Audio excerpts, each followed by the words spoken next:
السلام عليكم ورحمة الله وبركاته. وعليكم السلام ورحمة الله وبركاته. مشاهدي الكرام، أهلا بكم في المقابلة. حلقة اليوم في أحد الشريك هذه الدورة، ألا هو عبيد الله، قد شارك في هذه الدورة في بداية شعبان وواصل على التحدث والتكلم. تعالوا نسأله حول اللغة العربية. حياك الله وبياك يا أخا العقيدة. حياك الله، لا أستطيع أن أؤدي شكرك. كيف ترى نفسك الآن في اللغة العربية؟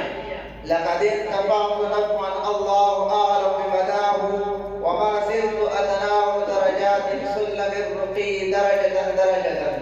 عفوا، ما رأيك بتعلم النطق بالعربية؟ أراه واجبا على المسلمين وفرزا على العلماء وطلبة العلم.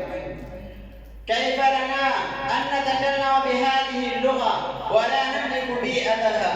يا أخي، كيف نصطنع البيئة بأنفسنا كما صح لغيرنا بيئة لغات أخرى؟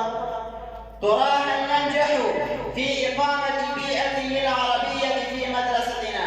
بلا شك، ما علينا إلا أن نعزم ونواظب على التقدم.